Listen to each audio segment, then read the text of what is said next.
Okay, Yvonne has mentioned that you've got to leave for 3:30 meeting, Yvonne, so that's fine. Thank you for letting us know that.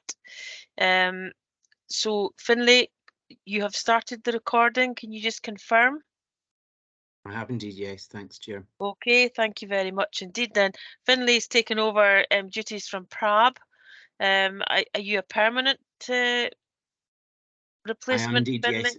I am Yeah. indeed. Yeah, so you're very welcome and thank you. We look forward to working with you in this role. So good afternoon, everyone, and a very warm welcome to this meeting of the Aberdeenshire Community Planning Partnership Board on the 7th of June 2023. I'd like to extend a warm welcome to those of you who joined us today, and to those of you who may be here for the first time. With that, perhaps I would run round the room just to make sure everybody knows who each other are. We've got one or two new faces, not least the new Interim Director of Business Services, who's the lead officer for this this partnership. So that's Mr. Simpson. So Rob, can I just start with yourself, please? And I'll just go round as I see folks on the screen. Thank you. Certainly can, thank you.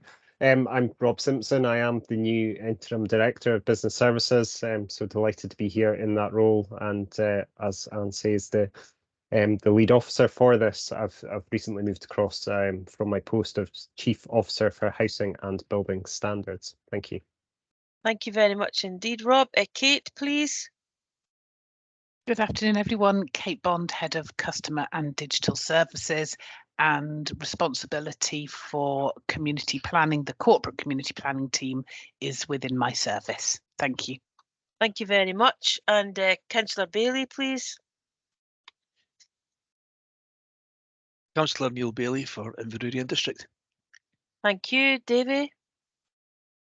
Good afternoon, Davy Meldrum. I'm a Group Commander with Scottish Fire and Rescue Service, and here substituting for Chi Yuen today. Okay, can we make sure everybody's muted, please? Can I get back to her? Mark, sorry, can you? Yep, thanks. Sorry, Neil. Sorry, Davy. Could you just maybe go again? Yeah. Afternoon, Davy Meldrum. I'm a Group Commander with Scottish Fire and Rescue Service, and here substituting for Chi Yuen today. Thank you very much. Glenn, please. Afternoon, everyone. Glenn Reynolds, Councillor for Bamford District Ward 1 and Opposition Lead on Communities. Thanks. Thank you very much. George. Good afternoon, everyone. George Howie, Acting Health and Wellbeing Lead with the Health and Social Care Partnership. Thank you very much. John. Good afternoon, John Tomlinson. So I'm here representing the Health and Social Care IJB. Thank you very much. Mark, please. Hello, everyone. I'm Mark Findlater, Councillor for Troop, Leader of the Council just now, and also Chair of Business Services. I'm looking forward to our meeting tomorrow for Rob Simpson's first Business Services tomorrow as well. Thank you, Chair. Thank you very much. Fiona. Fiona McCallum, Business Strategy Manager at Aberdeenshire Council and Corporate Community Planning Lead for the Council. Thank you. Angela. Hi, I'm Angela Keith. I'm the Area Manager for Banff and Buchan. Hey, Graham, please. Yeah, good afternoon, everyone. Graham Mackey. I'm the Divisional Commander for Police Scotland North East Division. Thank you. Jim. Good afternoon, everyone. Jim Savage, Chief Executive for Aberdeenshire Council. Good to see you all. Thank you very much. Yvonne. Good afternoon, everybody. Yvonne Boyd, Interim Head of Operations for Skills Development Scotland, covering the North East part of Scotland. Thank you. Laura. Good afternoon, Laura Stewart, Shaping Places for Wellbeing Project Lead in Fraserburgh. Thank you very much. And Finlay. Hi, Finlay Campbell, Policy Officer within the Business Strategy team within Aberdeenshire Council. Thank you very much. Gabe. Hi, Gabe Doherty, Consultant Public Health, deputising for Susan. Thank you very much. Paul. Good afternoon, everyone. I'm Paul McCarry. I'm the Head of Planning and Economy for Aberdeenshire Council. Thank you. Caroline? Good afternoon, everyone. Caroline Hiscox, Chief Exec, NHS Grampian and Vice Chair of Aberdeenshire CPP. Nice to see everyone. Thank you very much. And Anne, please. Good afternoon, Anne Aitken. I'm Deputy Director within Performance Delivery and Resilience in Scottish Government, and I am the Police Director for Aberdeenshire. Thank you very much. Have I missed anyone? Please call now. No, and I'm Anne Stirling. I'm a councillor and Deputy Leader of the Council and Chair of this board. So thank you very much, and thank you for taking the time just to do that. That's really helpful. Thank you. Can I apologies, please? I know that Dan Shaw has submitted his apologies. Finlay, Yes, is Chair. there anyone else, please? Yes, Chair. So we have Amanda Rowe, Aberdeenshire Council, Jay Ewing, Scottish Fire and Rescue Service. However, we've got David Meldrum substituting, Dan Shaw, Ava, Yvonne Boyd, Skills Development Scotland, Jacqueline Lynn, Sports Scotland, Kerry Morgan, Scottish Government. Just please note that Kerry has replaced Gail Gorman as Police Director. Matthew Lochie, Scottish Enterprise, and Rab Dixon, Nestrans, but please note that Kirsty Chalmers is substituting for Rab. Okay, is Kirsty on the call? I'm not sure she is yet, but Yvonne is at the moment, Finlay. Thank you very much. Okay, thank you very much. So we'll move then to the minutes of the board meeting on March, and the action sheet is attached to your papers. So can we agree in the first instance that that is a correct record of the meeting? Please just call if you, just shout in if you have any issues with the accuracy. No, so that is an accurate note of the meeting and those have been approved. Are there any matters that we wish to refer to on the action sheet at this point? Fiona, is there anything you want to flag up? From the actions, I think a lot of things are currently on the agenda for today anyway. Chair and Rob will be providing his update from the exec, which will cover the rest of the items. Thanks. That's fine, thank you very much. If anyone has anything they wish to raise, please put your hand up and I'll bring you in. Nope, so that is approved and those actions have been noted. So thank you very much indeed for that. So we will move then to item 3 in our agenda and invite Mr. Simpson. Rob, please, to give your verbal update as chair of the executive. Thank you. Thank you, Chair. Last meeting of the executive was on the 5th of May. Really good inputs from all partners around the table. Good discussion around place. So appreciate it's on the agenda today, but did want to highlight the really good input that we got from all partners to that. And we started to discuss that shift from connected and cohesive into the place plans to ensure that the good work coming out of that is not lost. So we've been looking at that in the background. The focus of the executive meeting was on the action plan. Good level of discussion again around that, particularly tying back to that place-based approach, which, as I say, Paul will take us through that on the agenda. Would be useful for the board to input on locality plans. We have a legal duty to produce one locality plan. I would suggest that these are part of the place plans and they form part of the place plans going forward, and we report by exception into the board and very much looking at capacity requirements around that.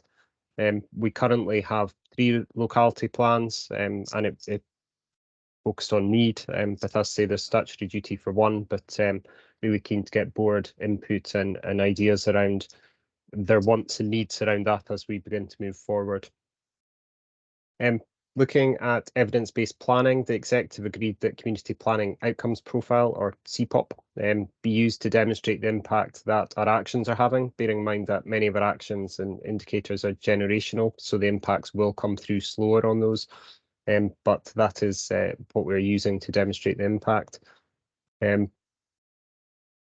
Just turning to the spending plan, that's on the agenda. Again, good discussion around that and how we're utilising our spending and what we should be looking at going forward.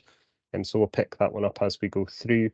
And touching on the links between GIRFEC and the Child Poverty Action Plan, acknowledgement of the really solid foundations that there are there. And we suggest annual reporting from the GIRFEC group into the board to bring you up to speed on exactly what's happening and where it's happening. One last thing, update from the Community Planning Network, which is attended by Fiona. Scottish Government is currently carrying out an informal review of community planning aimed at creating consistency across the country, taking learning from places where community planning is working well and areas where it's perhaps not working so well.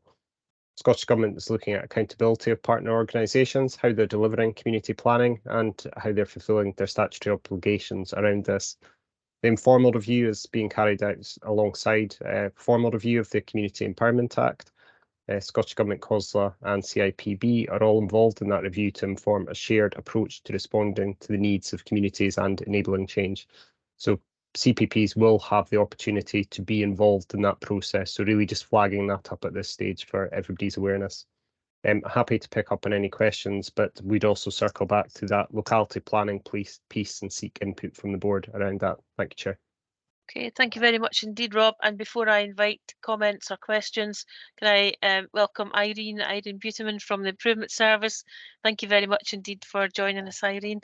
We've just gone through the minutes on the action plan, and that was just the update from the executive group. So Mr. Simpson was taking us through. So any comments, questions, observations, please, based on what you've heard? No. I just wonder if we could, Rob, put some timelines onto the actions, please. I think we need to, where it says in progress, we can have some idea of timescales, please, so that we know where the sort of key milestones might be. I think that would be really helpful. And Chief Exec, I just wonder if you'd had any further conversation, which might avoid a report with Scottish Enterprise regarding their continued role in the board. Not in recent times, Chair. No, I did okay. have an initial conversation. I'm happy to follow the one through, but the position hadn't changed since then, but I'm happy to pick that up on a continued basis. Okay, that's fine. Thank you very much. Just to make sure that these actions were taken forward. So Mr. Simpson has asked a question around locality plan. Do colleagues have any views around that at the moment, or would you like a briefing note from the executive through Mr. Simpson, and perhaps be able to deal with that formally at our next meeting? Yep, I see Yvonne. Sorry, I was actually meant to put my thumb up rather than raise my hand, but it was in agreement to that. I think that would be, whilst I sit on the executive group, I think it would be good to submit that more formal report to this group. Thanks. Okay, that's fine. Is that the view of all? I see some nods, so I'll take it that is. So if we could have a briefing note for information, Mr. Simpson, and it'd be just for information prior to the submission of a report to the next board meeting, and we'll formalise that at that point. And perhaps the options that have been discussed would be helpful. But I do take your point that it would not be helpful to lose the good work that is going on and has gone on in terms of the localities. So perhaps some explanations within the report as to how they're going to be preserved and taken forward to make sure we don't lose out, as you've said. That would be helpful. If it's the will of the board to move from 3 to 1, of course, there may be other options. So, but an options paper would be great. Thank you very much. Any other observations or comments or questions for Mr. Simpson at this point? And Finlay, if you can just take a note, please, that we'll be looking for timescales on the action points going forward. That'd be really helpful. But before we move off that completely, Fiona, I'm sorry I put you in the spot. I know that you were involved in discussions yesterday, in fact, around the reviews. Would you like to give a verbal update just to give members an idea of some of the issues that are being looked at?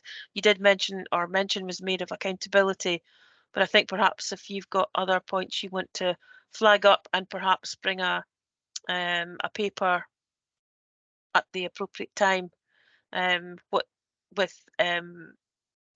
issues that this board would need to be mindful of and perhaps take a view on. So if you would just give us a brief update, please. Yes, thank you, Chair. So I was representing the Community Planning Network yesterday at a meeting under the Enabling Communities workstream, which is still being delivered by the Scottish Government as part of the review into the Community Empowerment Act. And the meeting was really around the involvement of health colleagues with community planning partnerships and the benefits that that can bring to us all from across Scotland and nationally. And there were representatives at that meeting from National Health, from Public Health, and also from the Scottish Government. One of the work streams that we were talking about was around accountability. There was a good discussion around that, a suggestion about changing legislation and whether that would have the right kind of impact, whether that would have the desired effects in terms of that accountability. And I think there was a really strong view in the room that probably changing legislation wouldn't achieve that result. But that maybe more guidance was required. And there was lots of other discussions around the involvement of different partners and the consistency of approaches across different community planning partnerships and the experiences that we all have, noting obviously that we can't really have a one size fits all in terms of community planning. The whole basis is around kind of responding to local need and localised issues, but also really everybody welcoming kind of more involvement and really seeing the benefits of better and more partnership working. Thanks, Chair. No, thank you very much indeed, Fiona. Sorry, I'm putting people on the spot here. Anne, is there anything from your point of view that you think would be helpful for us to take forward in terms of our thinking? I've been in, just to say, I suppose I'm keeping in touch with colleagues who are the kind of leads for the community planning partnership generically in government, just to see if there's anything that's kind of coming out of that would be useful for us to know as place directors. The other thing that I had been looking at recently was the Scottish Parliament Committee evidence that was being given around that, which I thought was quite interesting as well. So maybe worth a wee look on that too, including some of the conversations about things like involvement of economic partners and CPPs, for example, that I know has been an issue that's come up here. So yeah, that's probably all from me. I mean, I'll just keep my ear to the ground and see if there's anything that seems relevant for us and bring it back. Oh, that's really helpful. Thank you very much. And we do have our Head of Planning and Economic Development on the call today, Mr. McCarry. Because again, I would have been sort of having discussions, but ensuring that economic development is going to be part of our future considerations within this board. So that's why I was asking as well as the Chief Exec if we had any further feedback from Scottish Enterprise. So it's definitely something that I'm very keen to make sure that we've got connections to in terms of economic development. So that's really helpful. And Fiona, you'll just keep us up to date as we go through of any other developments, which would be great. So a last call for any questions for either Fiona and or Anne or Rob? No? Okay, so thank you very much indeed for that, Mr. Simpson and Fiona and Anne. That's really helpful. And we'll get reports as that comes forward. So thank you. And we will maybe have a look at the parliamentary committee discussion as well, just for our own interest. Okay, so item 4 on our agenda is Shaping Places for Wellbeing and a presentation from Angela and Laura. So this presentation, Angela, are you taking the lead on this?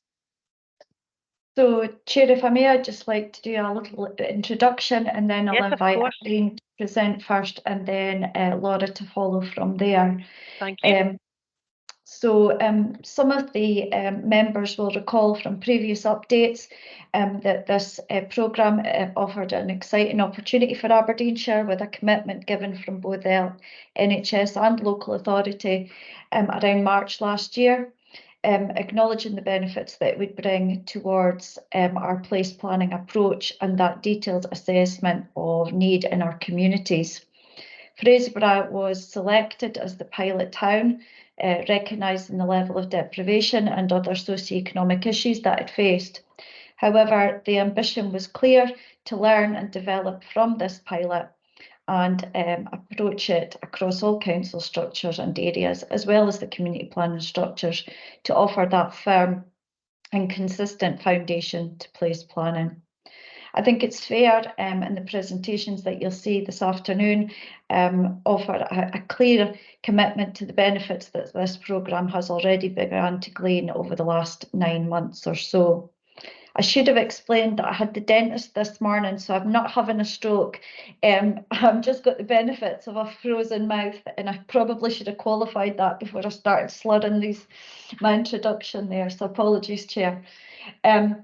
So really just hand over to Irene, who's going to present you with a firmer understanding of the national programme and what it aims to achieve. And then Laura's going to give you the detail and an understanding of the great work that we've really focused in and around Fraserburgh. Thank you, Chair.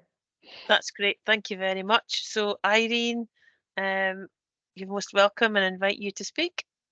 Thanks very much. If it's all right, I will just share a presentation just to explain what we have been in and doing across Scotland so far when it comes to the Shaping Places for Wellbeing programme, where we've been in and running for well over a year in some of those initial project towns that we began working with. And Fraserburgh started as a bit of a mentor town and then joined us part way through. So we've actually got quite a bit of learning that we've been able to pass on as we've gone, and that we've been slightly ahead in other towns already. And that's really been part of the programme, is that ability to pass on the learning we're getting from other places. So the programme itself is jointly delivered nationally by Public Health Scotland and the Improvement Service, and I work for both of those organisations to progress it. And it is working on the same themes as so much of community planning and of our partner organisations who we're in and working with, being councils, health boards, and frequently health and social care partnerships as well, around improving Scotland's wellbeing and reducing inequality. But we do that with a specific emphasis on the role of place, and we do that with a grounding in a set of place and wellbeing outcomes that have been developed for Scotland. So whilst we're contributing to that bigger ambition, it is with that overall objective of the role of place-based working and delivering on that full ambition. Because of that, we don't see ourselves as an additional programme. We see ourselves as here to come and support on all of the many national asks that are already coming at the local stakeholders that we're in and working with. And there are just some of them. And the approach we take is very founded in Christie Commission prevention, the role of long-term preventative role of place, the social determinants of health, and for ourselves, the place and wellbeing outcomes as well. And what those outcomes do is they set out what every place needs to enable the wellbeing of people, planet, sustainability. And if we are looking to take place-based approaches in our plans, strategies and decisions, then embedding them into those plans, strategies and decisions will help to deliver a place-based approach as we go through those decision-making processes.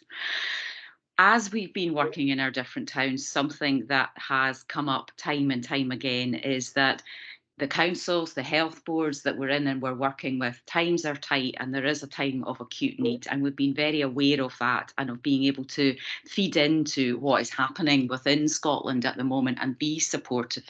You know, there's a lot of firefighting and acute need and a dearth of resource moving forward, particularly within councils. What we've looked to within that has been a couple of landmark documents that have come out within Scotland about our approach within that context. One being that the Health Foundation approach on leaving no one behind, about the state of health and health inequalities, that came out earlier this year, February, I think. which didn't just highlight that our health inequalities are worsening and they're already the worst in Europe, but also came forward with a number of suggestions about how we need to move forward. They are detailed in that report, and each of those key elements that are in the centre there about joining up our use of resources, being more coherent in our policy streams, working with communities and adopting success are all elements that our approach and our programme are already feeding into and having impact upon. Another key document for ourselves has been the Delivering a Future for Scottish Local Authorities, prepared by a set of 7 chief execs from local government and about to be considered at the next SOLAS conference as well. And again, a set of core anchors there that it's felt are underpinning a new way of working as we move forward, that will be getting implemented during 2023 and beyond. And again, within the support that we're giving, we are delivering on each of those core anchors about community action, partnership, building government relationships as local and central government, understanding of people's needs, and Laura will come on to that, and the data-informed decisions, and that intensive support in inequalities, another aspect that Laura will come on to in the detail around the specifics for Fraserburgh. But an overall picture of the programme is that these are the towns that we're in and working with, a deliberate choice of different geographies, city-based, rural and in between, all experiencing levels of deprivation within those towns, and all with a willingness to work with us as well. We have moved a substantial number of, we started with 4 towns and have moved a substantial number of our mentoring towns across into being local project work. What that means is that there is a project officer, in this case Laura, who will be speaking in a moment, and a community link lead that are in and supporting. And you may well be aware already that in our other towns the funding for that was provided by the Health Foundation and Scottish Government, but we're absolutely delighted, and you are our showcase that you have funded those roles yourself. And as a means for moving forward across Scotland with this as an approach, we see that as the future for how we can continue to deliver that support. But an important aspect is also that we have a local learning. So all of our towns are learning from each other, and I'll come on near the end just to how that is helping us to get up and running faster in towns. They can compare, they can get confidence from what each other are doing, and that has proved to be really important for us. But we also have that national leadership cohort as well, where we meet quarterly with everybody listed there on the right hand side, and we can bring any national barriers to local work to the fore with them and have a conversation to find out what others are doing across those different organisations as well when it comes to place. So keeping those links alive. But the work within all of the project towns, and likewise therefore within Fraserburgh, is looking at the decision-making processes that are happening across every town in many plans, strategies, proposals and decisions that are happening, where we begin with looking at what's happening, what we want to see happen, how we could help, and what we do to plan and then make that difference or make an intervention. And the Shaping Places for Wellbeing programme is coming into support at each stage of that decision-making process. It would be great if we could start at the beginning with what's happening and work our way through, but we're a programme that ends in most of our towns in March 24. I know Fraserburgh is running a little bit longer, but we have an end point. So what we have done is we're coming in and supporting at every stage of that decision-making process for plans and strategies and proposals, because of the cycle of how these happen and turn up within the period that we've been in and working. The beginning of our process, the looking at the quantitative data, what's actually happening in Fraserburgh, is something we've had support from with our local intelligence support teams in Public Health Scotland, and Laura will give a lot more detail on that. We're then always sense checking that with qualitative information, and our community link leads have a role in building the relationships with those community groups that have been identified by the quantitative data as most experiencing inequality, and bringing their lived experience into that decision-making process. When it comes to what we want to see happening, we already have the police and wellbeing outcomes. And then likewise, moving round when it comes to how could we help to make those police and wellbeing outcomes happen in each place, get all those features right. We already have a wealth of evidence and research built up by Public Health Scotland that we're now building upon all the time that tells us the difference that we can be making to the health of people and planet and to reducing inequalities if we're thinking about place in our decisions.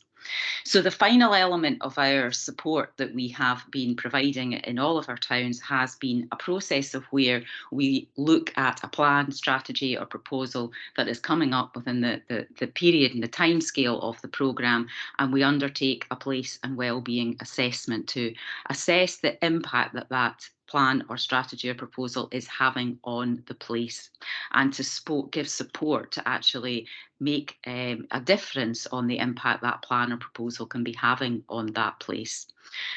So how we do that, a place and wellbeing assessment is a half-day session where we bring together generally our generally our steering group, generally whoever has written the plan proposal, and then we consider what other perspectives we would want to be bringing into that room, be it face-to-face or virtual. We've been doing both. And what we do is, having looked at that plan, and sometimes with a huge plan, it has to actually be that the strategy and the objectives of that plan, we consider how is it impacting on each of those features of a place that we need to get right. So we run through those place and wellbeing outcomes. And then we also consider how that plan or proposal is impacting on the population groups that have been most impacted by inequalities, what the data has told us about that town. And what we're asking in each time that we're holding these assessment sessions is what could be done to improve that plan and proposal's impact on place and thus on the well-being of people and of planet as well.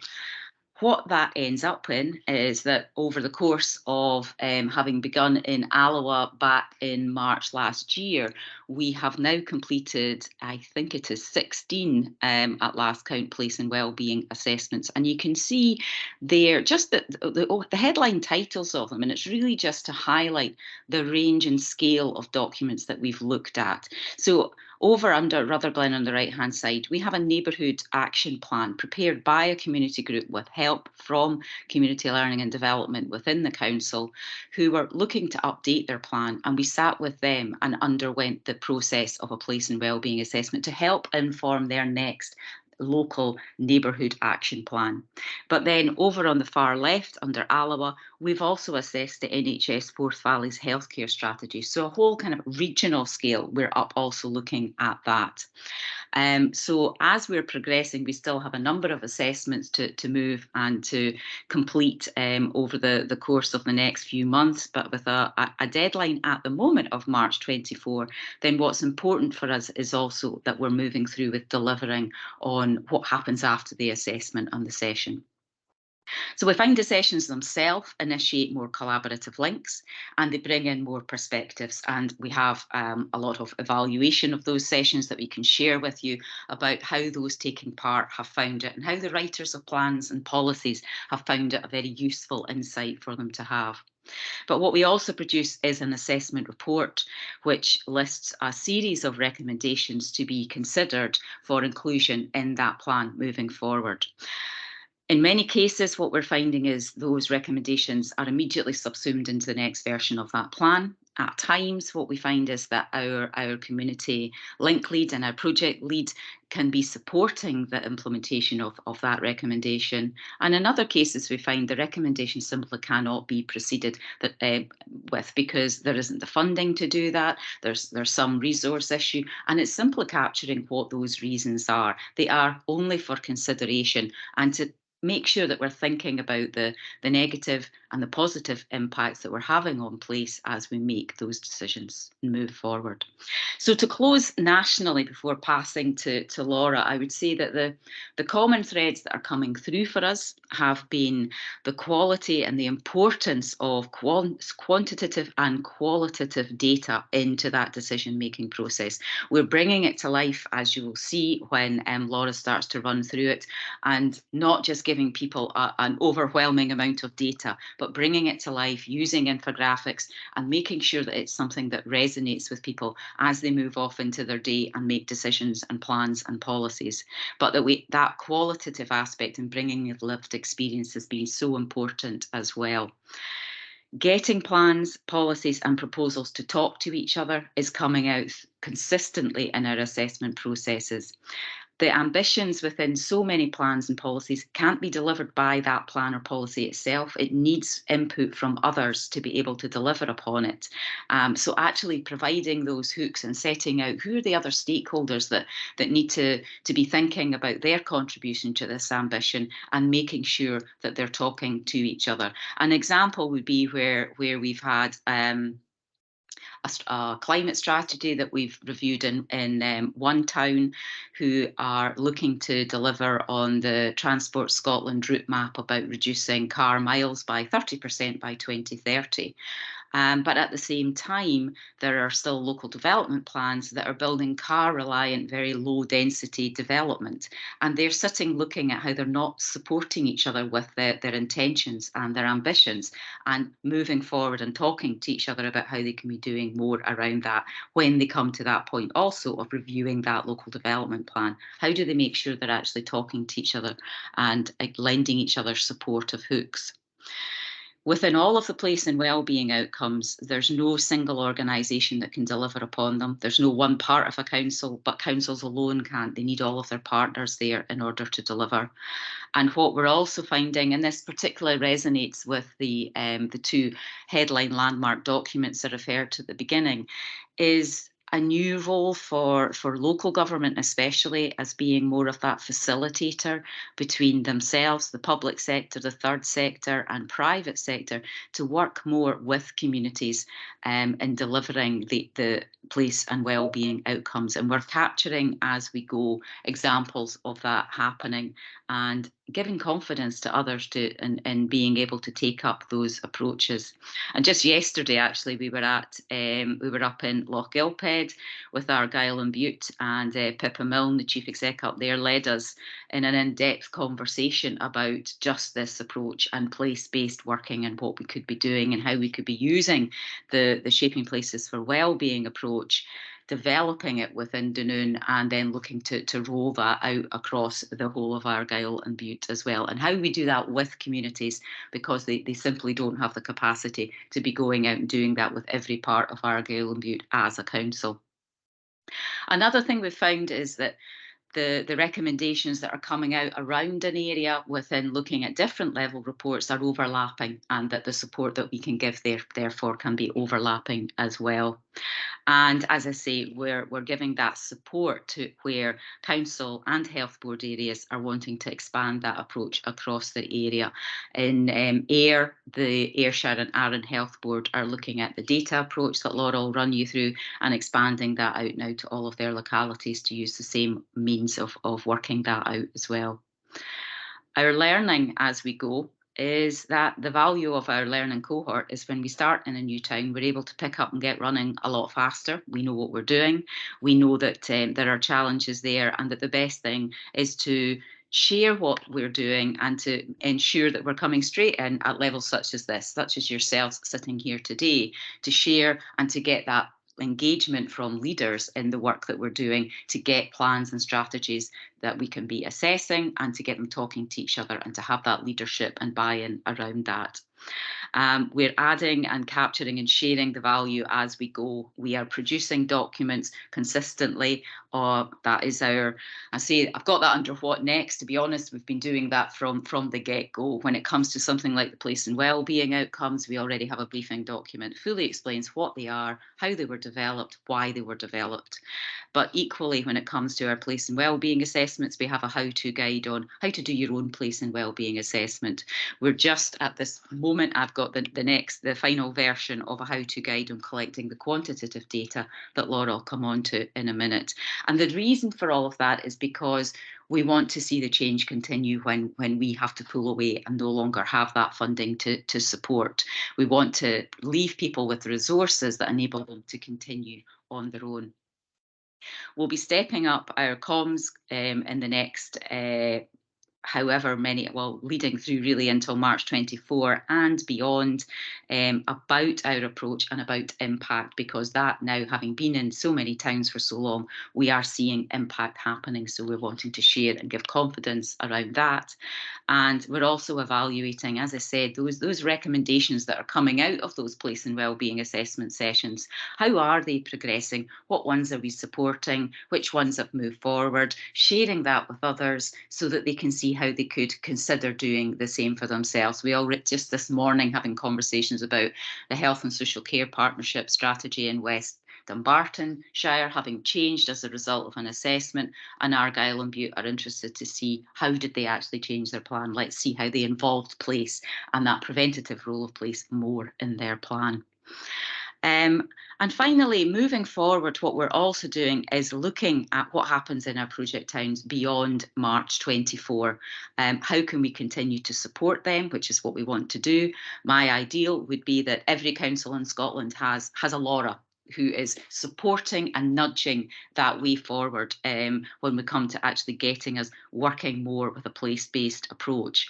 But also supporting towns, as I said yesterday, going up to Loch Gilphead and presenting on our approach and hearing about all of the different place-based working that was happening in an area, and helping with how do we pull all of that together and how do we find a means to do that that can be then used elsewhere across the whole of Argyll and Bute. So supporting that, expanding it out into other areas as well. My final slide, which I could see someone asking if I'll share my slides, definitely will. This is not for reading right now, but it's a very helpful summary of everything that I've just said. So that's why I've included it there, and I'll be sharing my slides, and it just sets out who we are, who we work with, what we're doing, what we're producing as we go, and what we want to see continuing on beyond the lifetime of the programme itself. And at the moment, what we're shaping up is that support for the programme is looking like it will continue beyond March 24. And I'm now just in conversations with our new Chief Executive from Public Health Scotland, have been invited in to talk to their management team to discuss what we need to be able to continue that support moving forward and to be here where a council and a health board continue to want to work with us, and particularly can do what you have done in Aberdeenshire in being able to provide the project lead and the community link lead to actually keep that work supported and moving forward. So I shall stop sharing my screen and I'll pass over to Laura, who will give you the far more detailed approach of what's happening more locally for yourselves. Thank you. Well, thank you very much, Irene. And just before we go to Laura, if it's okay, I'm going to pause for some questions just after that presentation, Irene. So I've got Councillor Reynolds, please. Thank you, and I appreciate that. I think it's worthwhile coming in at this stage. So, Irene, thanks very much for that presentation. So, I mean, I was writing stuff down, and every time I'd written something down, I had to scrub it out because you then sort of dealt with it. So, I mean, everything is looking pretty good for me. But the one issue that I have is that there are something like 15 or so population groups that are identified in your structures. And I'm just wondering how you, which is obviously important, because when we talk about this, it's important not just in terms of our own locality. And of course, one of those population groups is specific to us in terms of remote, rural and isolated locations. But within our demographic, there are something like 15 different type of groups that we would aim to accommodate. So my question is how you manage to do that in terms of weighing or scoring or monitoring. How do you go about? I'm really not sure how you do this, hence the question.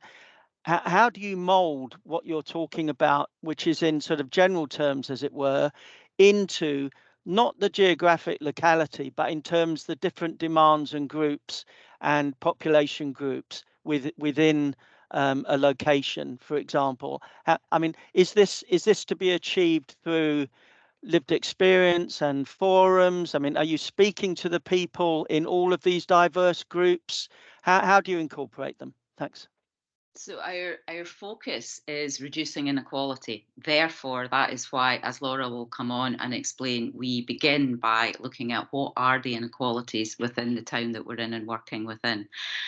Otherwise, if we're helping everybody, we're just doing this. So our approach is we will identify what are the groups that are really experiencing inequality, and we will focus in on assisting them in order to not ever achieve exact level, but to reduce that inequalities that we're seeing.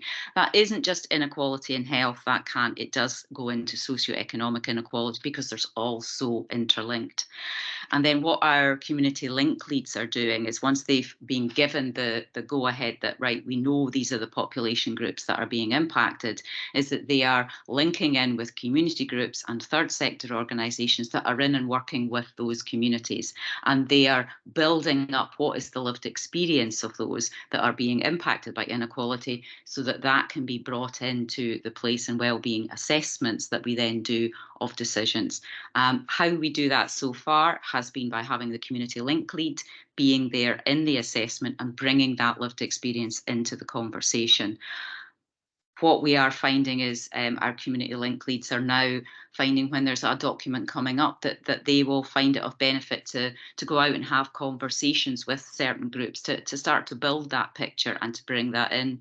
In some of our assessments, very recent ones, then we've been bringing in the third sector and a community group, but that has to be where it's felt that that's a person who's feeling confident to input into the process. If not, our community link lead is there to do that. So we're still developing how we bring that lived experience in.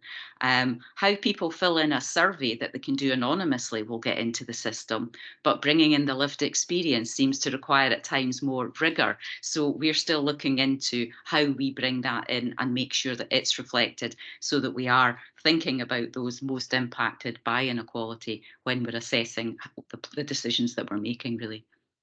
Thank you very much. I think that comment was at the heart of what I was getting at, is how you do that. But no, that was very helpful. Thank you.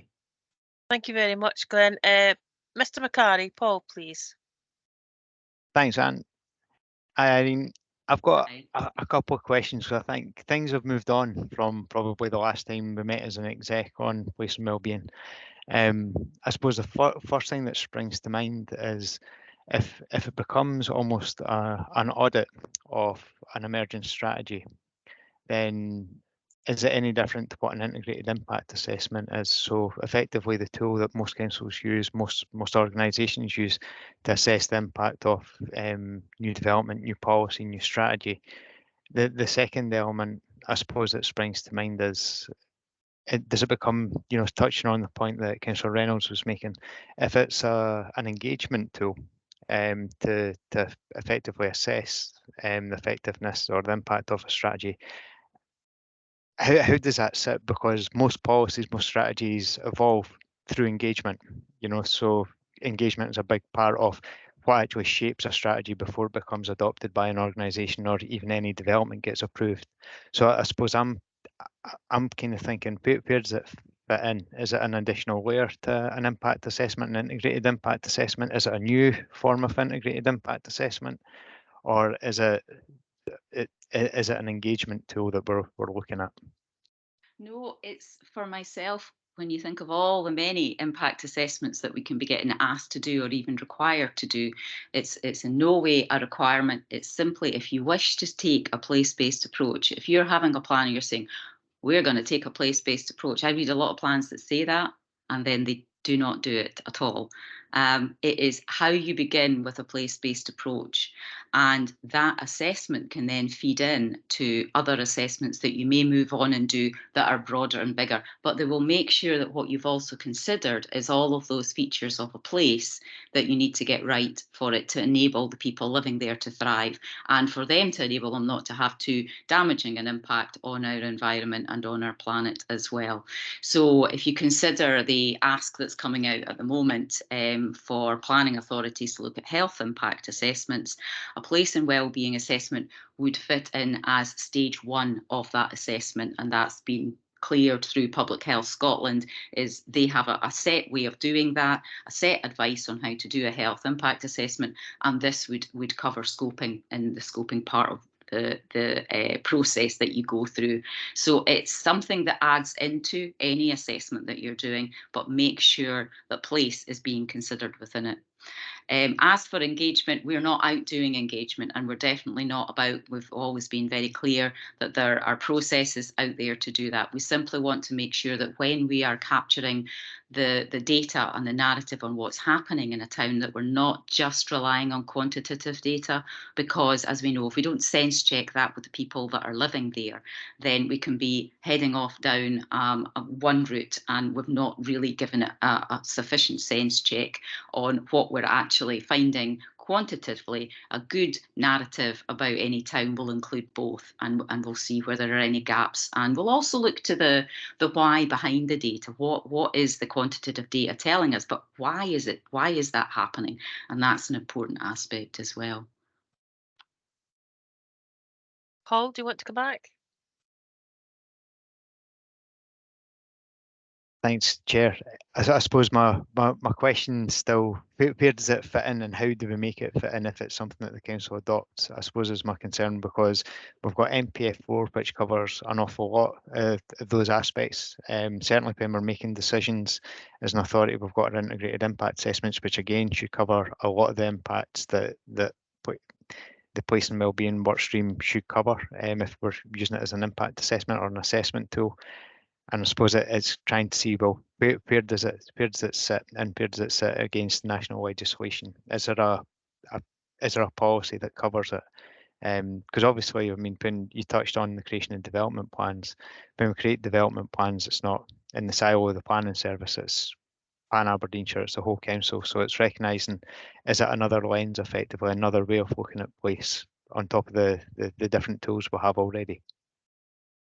I don't know what tools you're using and how you're doing your integrated impact assessments. If you feel that your integrated impact assessments are looking at all of those place and wellbeing outcomes and all of those features, and that there's something that are bringing in a lot of perspectives into a room and a conversation, and are then informing the development of a plan rather than being done almost as an add-on to a plan, then you may well want to consider doing your integrated impact assessments. The place and wellbeing assessment, as I'm saying, I think it is something that can augment that if you're not feeling that you're achieving that, if you're not feeling that you're getting the conversation that we can achieve with that session, that half-day session, which I haven't been aware of happening across any of our other towns, that there's that valuable pulling together perspectives and being able to learn from other areas. What do they think of what you're writing, and getting that insight? And that any integrated impact assessment has led to plans talking to each other, has led to plans doing what both the Health Foundation document and the local authority document are talking about when it comes to getting our policies supporting each other and being more coherent as an approach. So when you talk about the national planning framework, we've looked through the planning framework. All of the place and wellbeing outcomes are in there. At times it's the actual wording that they've used, because we submitted them in, as did COSLA, as did Public Health Scotland. Everybody was saying, can we be using those? So they're in there and they are embedded. And this is more a case of, how do you begin to make sure you're delivering upon them? Okay, Paul. Yep, thanks, Chair. Okay, thanks, Irene. Thanks very much. Chief Executive, Jim, please. Thanks, Chair. Just listening to the conversation, it feels to me that something we probably want to consider here is how we're taking the learning and the development of good practice here, which has to be about the enhancement of our existing working arrangements, and not necessarily just taking new products to be put into place in isolation of what we're already doing as well. So I think some reflection in terms of what's been a really interesting conversation, but to enhance our existing work as opposed to simply another bureaucratic activity which may not fit in terms of our existing work programs, would be an observation. So difference between product and practice, I think, is something we need to discriminate through carefully in terms of how we proceed forward. Thank you. Well, thank you very much indeed. I think that's a good overview, but some good questions there, Irene, and thank you for taking them. One last call for any further questions for Irene before I go to Laura. I think Caroline, if I might, oh sorry, I'll bring you in a moment, John. I think Caroline, if I might, we have been having some discussions very recently, in fact earlier today, about the use of data and evidence and how we collect that for the benefit of all of us as a partnership, and how we take that forward. So again, I'm sure there'll be lots of different opportunities for the executive here to discuss some of these items as we go forward. So I'll invite John in now, please. Yeah, thank you, Chair. I think it's just on the back of what you've said and what Jim was saying. It's all of the partners need to work out how to get a shared approach.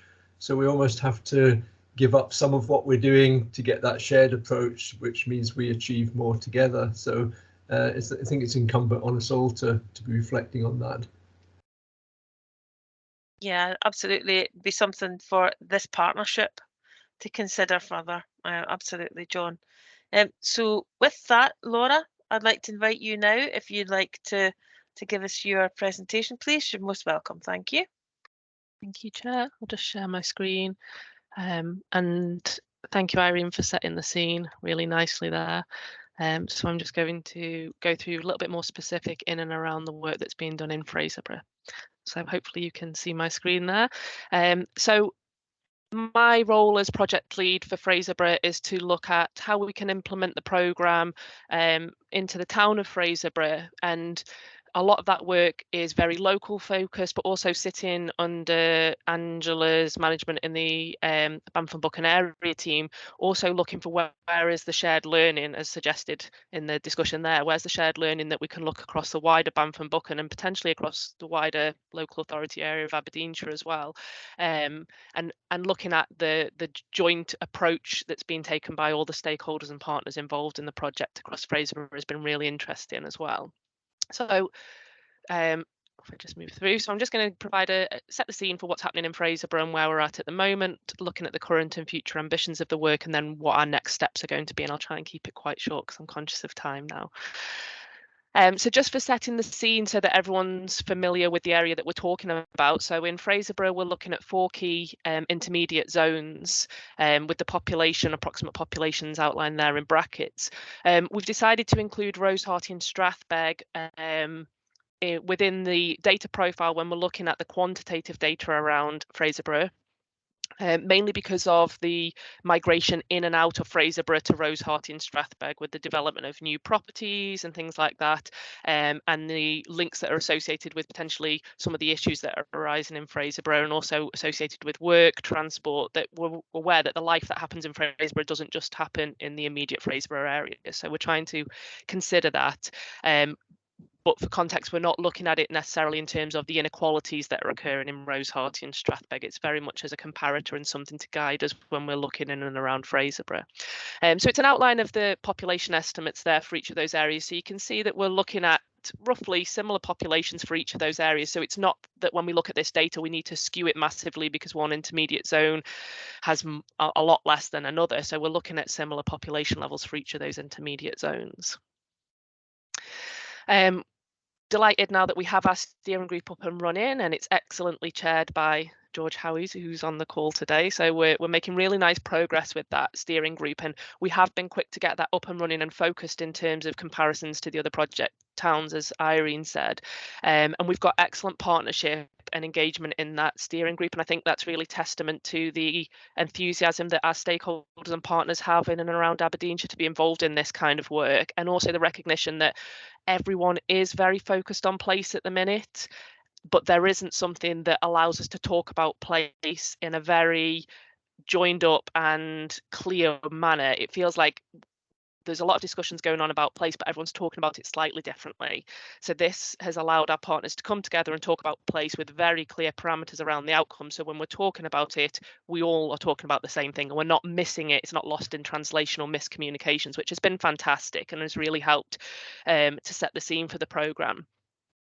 So the steering group will be driving forward the work from now on. It's not just me sat by myself trying to make these decisions. It really is a partnership and collaborative piece of work. And I've been really, really appreciative of the support and the advantage that being embedded in the local authority is given in order to accessing these partners that are involved in the steering group as well. I think that's been a huge learning from the process in Fraserburgh. So when we look at setting the scene for Fraserburgh, I wanted to just pull out some of the data headlines that we have. So the colleagues that we work with in Public Health Scotland's local intelligence support team create our data profiles for us, and not to detract from the work that they've done excellent work in helping to develop our profiles, and especially going back and forth with these colleagues and working to really try and narrow it down to make it very clear for Fraserburgh. But we also have excellent analysts working in the council who have contributed to this, and I've made those connections immediately as soon as I was in post at the end of last year, because there's such crossover in what's being developed within the data analysts work for Aberdeenshire with the intermediate zone profiles and what the list team were presenting for us from Public Health Scotland. So we've got our profile, and it's still a work in progress because it keeps going back to the steering group, and we will identify what the key areas we want to identify and address through the work are. And as Irene suggested earlier in answering the questions, we could try and tackle everything, but that will achieve nothing. So what we're trying to do is identify what the key issues are that are our priority at this point for this period of time. So you can see from some of the headlines, we have issues in and around Fraserburgh around it being an area of deprivation. Obviously, that's how it was identified. We've got issues around alcohol related admissions, COPD, mortality rates, early cancer deaths, young first-time mums, premature births. Derelict sites are not an issue apparently, and personal independence payments. But it's really important just to take a little bit of time to consider these headlines, because actually when the profile was first produced and these headlines came out, part of my job is to go and explore those with our partners and get better context. So engaging with services such as employability, housing, Police Scotland, to look at what is the context of these headlines. And actually immediately some of them are discredited. So for example, the population not living near derelict sites, immediately my council colleague said that's not the case in Fraserburgh. We went and looked, and perfectly accurate. It's not the case in Fraserburgh. It was a null return for that piece of information. Without that guidance and inside knowledge, we wouldn't have looked at that data and questioned it. So that's been really fundamental. And it's the same when we look at COPD admissions. So we can see that the COPD admissions for Harbour and Broadsea are 3 times higher than Aberdeenshire rates. But when we put that into the context of our housing colleagues giving us information, we know that most of the sheltered accommodation for Fraserburgh is in Harbour and Broadsea, which has an ageing population living in it. So of course we would see higher rates of COPD that's associated with older adults. So we can't assume that it's because of housing or air pollution or anything like that in that specific area. Actually, it might just be that that's where those people are housed. So we need to explore these headlines and understand them, and that's what the steering group's doing at the minute. And again, you know, the first time mothers under 19, well, is that, first of all, is that even an issue? Because potentially it's not an issue, it's a cultural choice. Nowadays, a lot of people are moving towards having children later on in life, but that might not be the case in Fraserburgh. The interesting thing is that they predominantly live in Harbour and Broadsea, but again, is that because that's the accommodation they're provided as young first-time mothers, potentially single mothers as well? So we need to look at that and understand it in a lot more detail, and that's the work that the steering group have been doing. As well as understanding the context, and especially in comparison to Scotland and Aberdeenshire and where Fraserburgh sits, we need to understand it in terms of Fraserburgh itself. And as Irene highlighted, this document from the Health Foundation did set the scene quite nicely at the start of the year for what we need to do in terms of collaborative working, but it also reminded us that what we're looking at is inequality in an area, and that's really key for Fraserburgh. And that, you know, we're not just looking at Fraserburgh because of the deprivation, but what we need to think about Fraserburgh is the inequality that's occurring. So I'll show you some of the statistics that we have for Fraserburgh, and by no means are these chance ones that I just happened upon. These have been picked specifically for the impact if we think about the difference between those that have affluent and those that are living in deprived circumstances within Fraserburgh. And that's the measure that we really need to think about, because that's the thing we need to close in Scotland, is the difference between those that are living in deprived areas and those that are not. So when we look at Fraserburgh for deprivation, we can see that Harbour and Broadsea, 75% of the population are living in the most deprived quintile based on the SIMD measures, whereas in Smiddy Hill and Rose Hearty, as a comparison, none of the population are living in the most deprived quintile. So that is one of the starkest figures. So not only do we have an area of high deprivation in Fraserburgh, but we have an area of high inequality. There is, you know, I'm sure we can all agree, there is no scenario where we would wished for people to be living in such different circumstances within a few hundred metres of each other at times. It's not appropriate, and it is what's causing issues across the whole of Scotland, not just Fraserburgh. When we think about crime rates, so we're looking at the crime rates for Harbour and Broadsea are 10 times higher than those in Smiddy Hill. And again, we need to explore that. So that's not an appropriate inequality, that if you live in a certain postcode, you are experiencing higher levels of crime. And I'm working with the inspector in Fraserburgh, who's been an excellent support for the programme to allow us to understand what that is. And in this case, it looks like it's potentially antisocial behaviour, which leads into our issues in and around families, support for young people, the work that Fraserburgh Academy is doing. So it brings those partners and reaffirms that that work is really important, brings those partners together. But it also tells us that there's something there in terms of education and understanding, potentially culture and things like that in and around these areas. So it opens the discussion, and we can't just take it at face value. We need to explore it and understand it a little bit better. Alcohol-related hospital admissions. So we can see that Harbour and Broadsea, again, there's a common theme here, but Harbour and Broadsea is 3 times greater than those in Smiddy Hill for alcohol-related hospital admissions. So this was highlighted quite early on when I started in post last year, and I've asked my colleagues who I work with from Public Health Scotland's list team to go back and look at the prevalence of alcohol retailers in the areas. And he's been able to do that. That was on guidance from the partner from ADP, suggesting we look at it. And Harbour and Broadsea has closer proximity to alcohol retailers than any other area of Fraserburgh.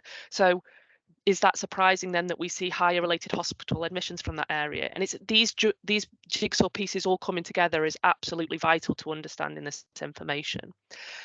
Looking at the percentage of children living in poverty, again, we're looking at Harbour and Broadsea, and Lockpots are 3 times higher than those in Smiddy Hill.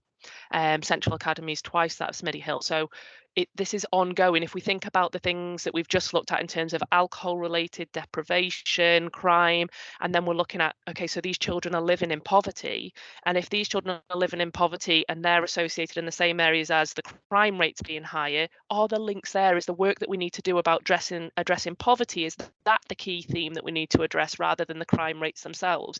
Which one would have the greatest impact on reducing those two measures of inequality? And looking at percentage of population and receipt of out of work benefits, and again, Harbour and Broadsea and Lockpots are much higher than Smiddy Hill. So not to sort of labour the point too much, but we can see that there is huge problems with inequality in Fraserburgh. So not only we have issues with deprivation, but we have massive issues with inequality that need to be addressed. But just to switch the table slightly, we also then have to consider it the other way. So whilst Harbour and Broadsea and Lockpots and Central Academy have these issues with some of the measures that we've identified for deprivation and inequality, actually when we then look at a different measure and we look at who has access, who has appropriate access according to the SIMD data, it's actually flipped, and it's Smiddy Hill and Rosehearty and Strathbeg that are struggling with access. Now again, we have to explore that. So Harbour, Broadsea, Central Academy, Lockpots apparently are well provided for. They don't have a problem with access in their area, but what's the quality of what they can access? And similarly, if Smiddy Hill and Rosehearty and Strathbeg are looking at being access deprived, what are they access deprived to? Is it health services? Is it food provision? Is it transport? So we really need to explore that a little bit further as well and look into that measure. And that's where the engagement with communities that was discussed earlier is really important as well. So not only are we sense checking it against additional data that we hold, but the community link lead will go out and sense check that with the community groups themselves. So in terms of the current and future ambitions work, I did a piece of work to map out what can we influence. So in the timeframe that we have, which for Aberdeenshire is up to August 2024, what policies, plans, strategies could we possibly influence with this information that we have? So everything in green is a go. We can influence these, we can access these. It's going to be renewed or refreshed or written within the time frame of this programme up until August 2024. Everything in blue has the potential to influence it, but it's not up for immediate renewal. So we can influence, we could do a review on it, we can help to support future developments. And anything in the burnt orange colour is I'm unsure of, and I need to find out more information. So I'm working with partners to try and find out a bigger context for that. Similar at local level, so the last one was regional level, this is very local to Fraserburgh, and similar colour strategy there, but really to emphasise this doesn't just have to be at a Fraserburgh level. So if people are sat looking at strategies, policies or plans at a regional level and thinking, well, it covers Fraserburgh, but it's not specific to Fraserburgh, that's absolutely fine, as Irene identified in the work that's being done in the other project towns. And finally, the next step. So looking to move forward. So we are working with the steering group to confirm the inequality issues or themes that we want to address. And as I said, that's not me to decide, that is the partners to decide and to prioritise what they want to work on. And that might be that it's a broader theme that encompasses a number of those data points that we've highlighted. We'll then identify the strategies, policies and plans that we want to engage in place and wellbeing assessment. So fortunately, so far, 3 have come forward that are really keen. So we know that we're going to do, we just confirmed at the end of last month that we're going to do an assessment on the Fraserburgh Beachfront Master Plan, which I think is an excellent programme for us to undertake as an initial assessment. We will be doing the Fraserburgh Locality Plan, just about setting dates and looking at timelines for that. And following the last steering group, one of the partners that sits on the group came forward to request that we look at doing an assessment on the Health and Social Care Partnership Strategic Plan for Aberdeenshire, which is brilliant because we've done that in some of the other project towns, so we have something to learn from and set the scene for how that plan, because it is a large plan, it does cover all of Aberdeenshire, how that would be undertaken. We'll then facilitate the place and wellbeing assessments, and again that's a collaborative piece of work as Irene outlined, and then my focus will be to help to support the development of the recommendations and embed those, and how can I use my time until August 2024 to make sure those recommendations move forward as best possible, and also to make sure that partners feel comfortable that they have this clear agreed strategy for place, so those discussions don't keep getting missed past each other. At a community level, unfortunately, we don't have our community link lead yet, and this is an ongoing recruitment process to try and get that person in post, because we now only have 1 year to get that work done. So we will be looking for them to review the qualitative data. So as Irene said, we're not going out and engaging partners again. We don't want to engage communities again. What we want to do is see what is already there and where are the gaps. And is this appropriate? Does this tell us the full picture? So we'll be connecting with our communities, sense checking, and that might be with community members, or it might be with partners that already hold that information for that group.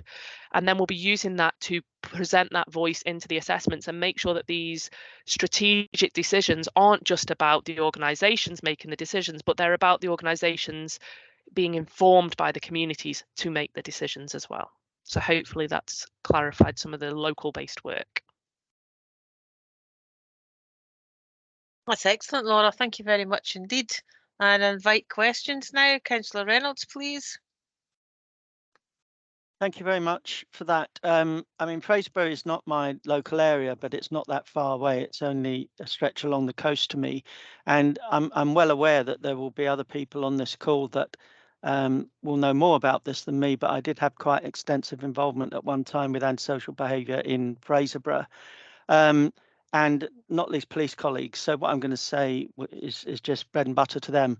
But one of the crucial areas, as we know only too well, not least from recent tragedy in Fraserburgh, and in terms of inequalities, is the drug culture that exists in certain parts of the population. And some of that is just institutionalized and multi-generational. Grandparents, parents and children that are and have endured addiction and all the tragedy that comes with that. And it may be something that the community link person will pick up on, but it seems to me that this is, I mean, you meant there's a lot of references to alcohol there, and obviously, you know, that's part and parcel of the same addiction problems. Not necessarily automatically, but it's part of it. But I'm going to say something now, which is not to upset colleagues. So it's a bit of a spoiler alert, but it actually gives the reality. When I first moved up to Scotland 20 years ago and into and around Fraserburgh, and it's still a problem. And that is people being seen from day to day, going into chemists, buying methadone, vomiting it up and selling it on. And that happens now and it happened then. That is how bad the situation is in the Brock in terms of drugs and cuckooing and all that goes on with that. So I'm just adding that in there. And, you know, I know that the alcohol and drug partnership has had problems in terms of governance and all the rest of it, but and I realise that that's a massive issue in terms of rehab and, you know, moving on from a criminal culture to a health-based resolution to that. But that is just massive in Fraserburgh, absolutely massive in those deprived areas. Thanks. Yeah, thanks, Glenn. I think those and such as those who are around that particular aspect of service will recognise that as something that does happen. I'm certainly aware of that as well, Glenn. So it certainly does happen in parts of communities where the addiction side of things is quite prevalent. So I've got Kate, please, and then I've got I'll take Kate first, if you don't mind, and then I'll take Chief Superintendent Mackey. So Kate, please. Thanks, Chair.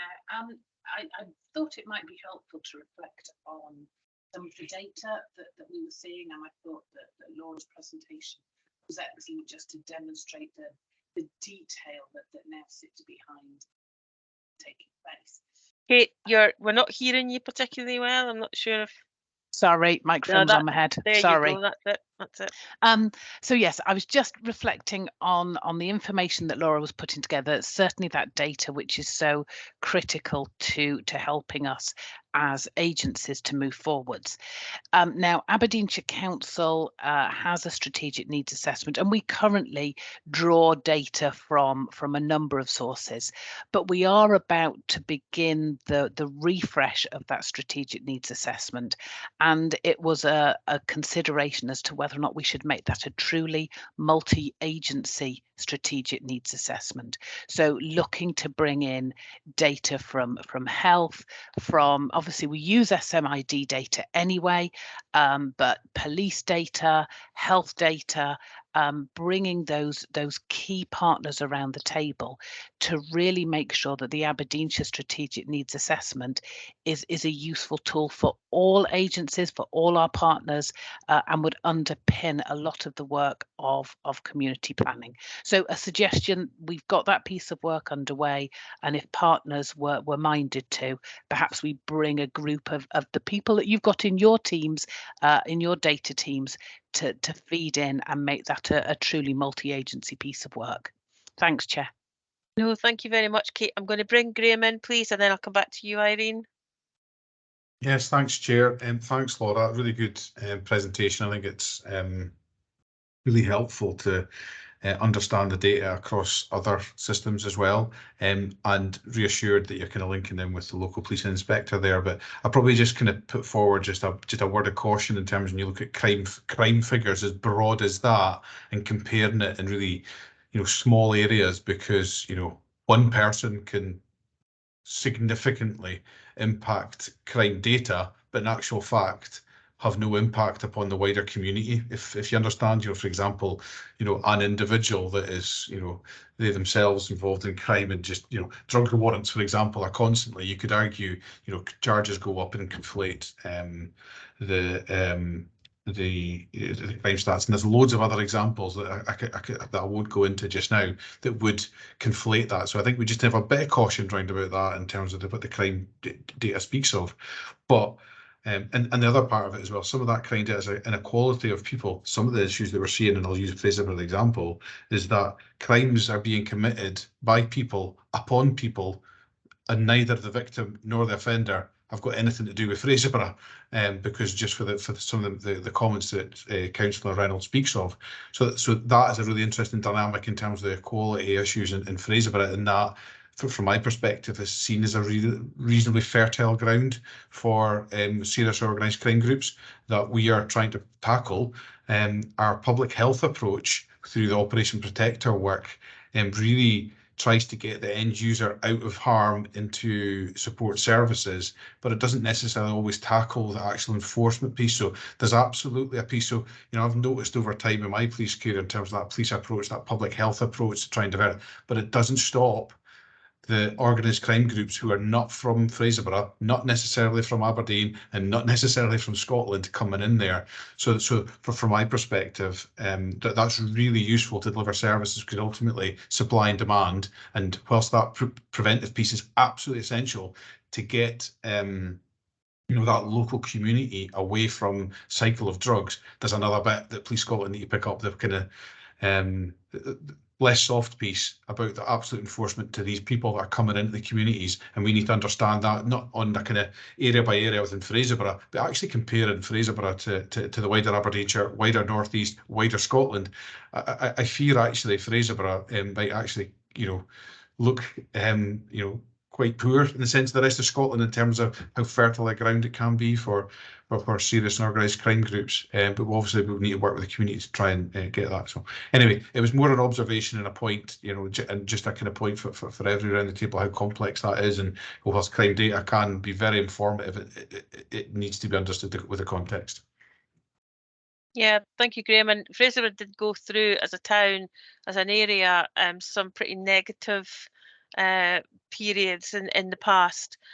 So again, we have to be mindful that we don't talk the town down as well. So that there's that piece too, because Fraserburgh did go through a very difficult period. Those of you who have been around as long as I have will remember that. And it became national television fodder. So I think we just to be careful we don't get into a situation where in some way we're negative and we talk it down, because actually there's a lot to be positive about. Irene, please. Thank you. Just wanted to close with a reflection from another town that's talking around similar issues, and an example of what has progressed as a result of us being in and giving support to what great work they're already doing, was in the town of Ayr, where we've looked at the regeneration. We assessed a regeneration draft intention for a deprived area, and we had already got that similar sort of data around poverty, around substance abuse, and around the fact that depending on whether you lived in North or South Ayr, there was a difference of 14 years of life expectancy. And in assessing the deprived area and the plans for that, what came out was that there were people coming from a care background, and the only place that they were getting offered a home was in that deprived area, and that was leading to cuckooing. It was leading to them being very vulnerable to substance abuse as well, and if they made themselves homeless because they were unhappy, the first place they got offered a house back again was back in that same area. Knowing that and having those recommendations then flowed into when we assessed the housing strategy, and we were able to look at as an overall for the housing in the area, given that they're upgrading the housing to meet them sustainable levels. Do they simply go in and do that with an area that's predominantly flats and no family homes, or do they use that as an opportunity to almost remove the most rundown area that would need the most investment, but just happens to be the area that is a real focus of an issue as well, and introduce a little bit more of a mix into the area, a bit more of family housing, so families at the moment aren't caught up in flats and not having their own space. Then that informed when we started to look at the town centre plans and a levelling up bid for that town centre, and a new approach to it is to start to look at, there's so many vacant units above shops, looking at what they are doing with those. Can the council be moving in using that funding to take those on board and start to, as part of their housing strategy, look at an alternative place to put the most vulnerable in their community, rather than always offering them back into the area. So that's that kind of place-based approach to something. Everybody else will have other approaches and be really crucially dealing with the issue as it's happening, but that is the more place-based approach. And that's where the assessments, because they're quick, because we can turn around an assessment in a month easily, then they're able to start talking to each other and the issues that are happening in the area. Thanks. Okay, thank you. John, please.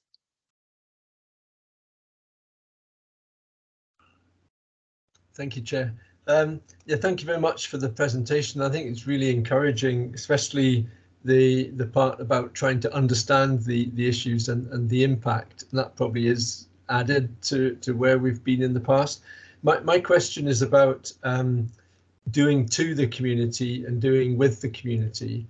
and that probably links into what is lived experience, etc. Will there be lessons coming from this for, because Fraserburgh is probably an area where there's been quite a bit of community work, so it might be in a better position than other places we're going to go into. But I do think what I heard was very good, but it felt still doing to more than doing with. So will there be lessons around that for other areas as well?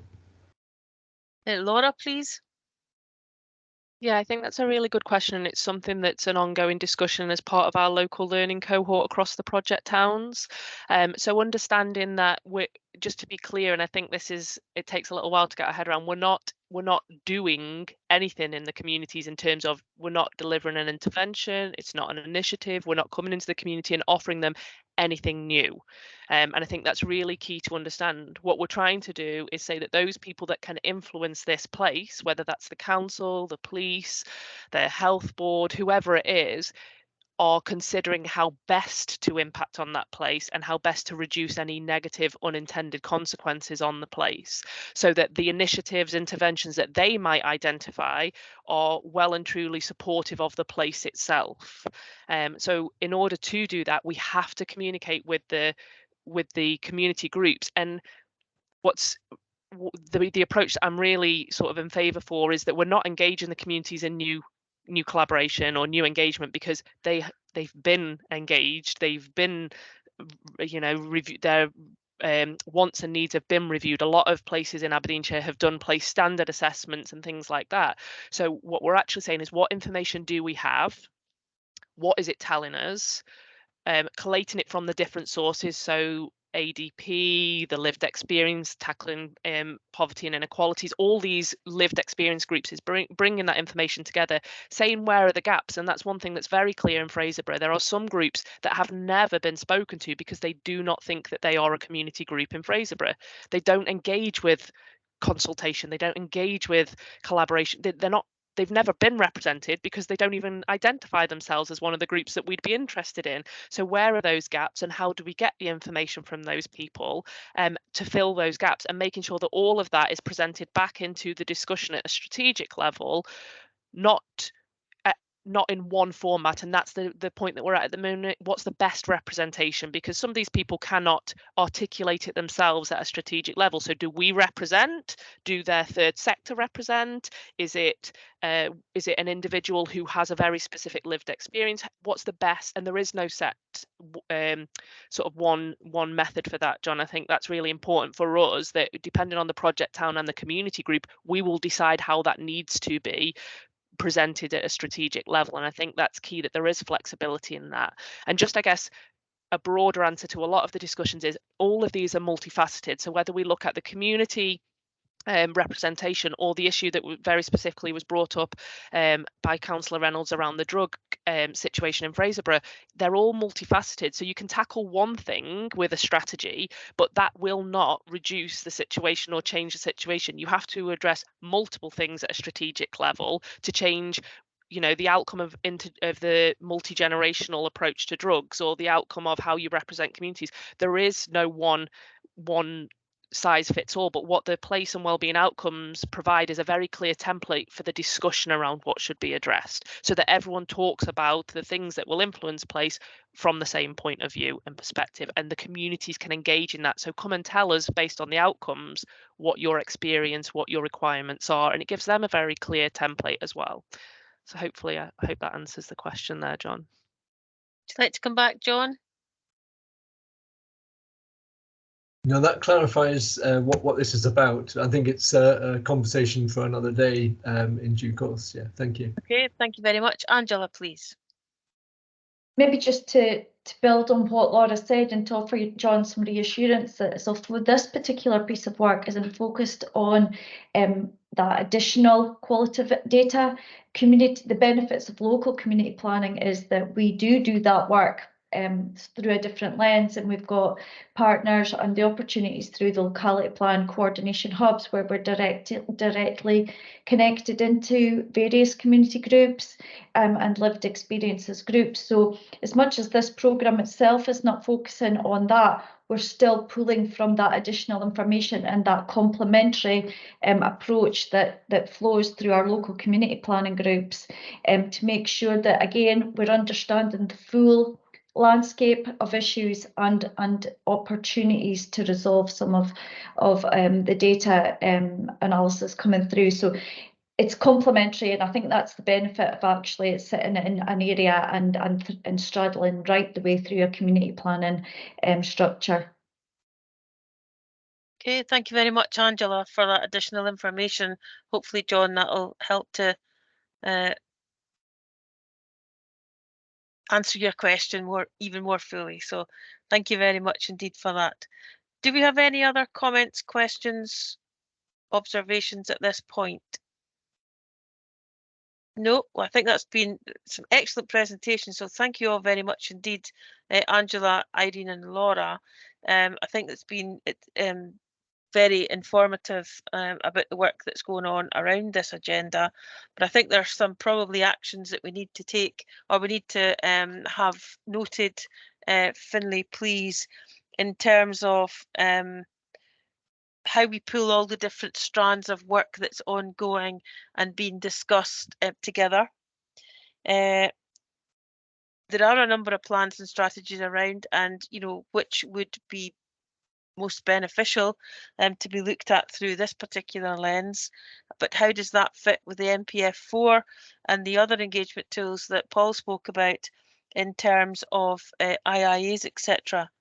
So I think it's certainly worthwhile in taking forward some work through the executive also.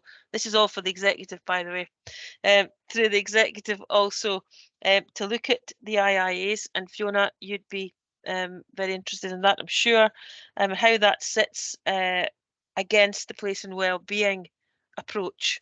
So I think we need to look at that, take that forward as well.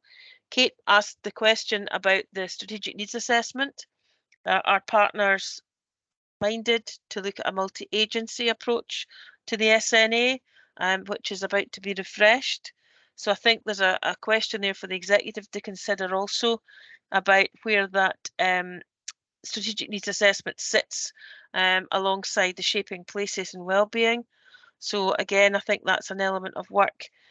Fiona, Kate, Gabe, Caroline and myself and George had a conversation earlier today about health data and how we interact and align ourselves alongside that requirement for public health data at a local level.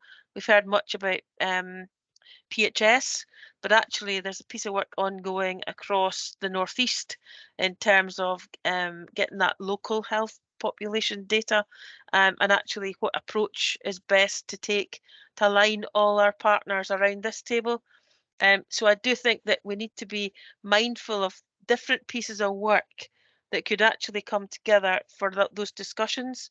And I think Fiona and Kate and Caroline are going to take forward that sort of timetable, if you like, and set out some key areas where we can actually have those conversations.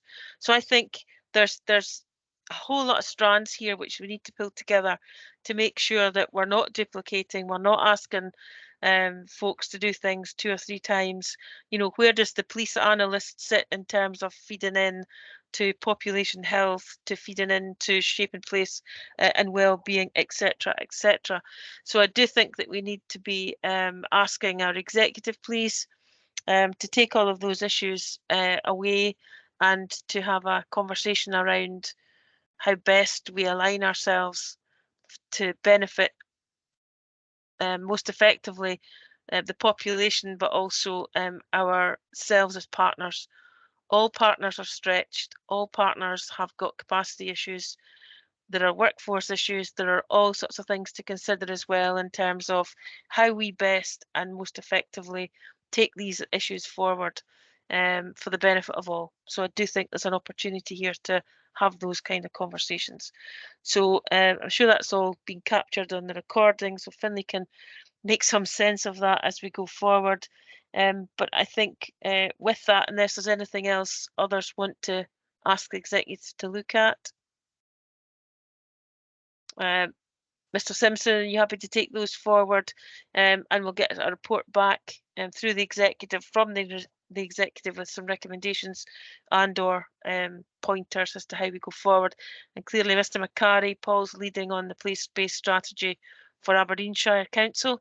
So again, that must be brought into the mix also, as well. So, but having said all of that, I think that was really an excellent opportunity to hear directly from you, Irene, Laura and Angela, about the work that is going in Fraserburgh. And I can only thank you all very much indeed for the activity and for bringing that to us today. Clearly, we'd be interested in hearing more about it. And with a different hat on, Communities Committee may well be interested in hearing more about that, Angela. And of course, we would want to see and hear more about outcomes and how we can affect those. Angela, and then we'll move on. Yeah, just to confirm, Chair, with a slot for immediately after recess for community committees. Perfect. Give an update report. That's already slotted in, and if perfect. Yeah, and if the board is happy, we can commit to come back and say 6 months for the further update. That would be excellent, Angela. Thank you very much. Perfect. Okay, thank you very much indeed, colleagues. I think we'll take a 5-minute break just to give folks a minute to catch their breath. The next item, if that's okay, Mr. McCarry, if you're time limited, the next item is a verbal update on place strategy. But if we just take a 5-minute break, reconvene at 15:40, and we'll move then to the place strategy of Mr. McCarry. Thank you.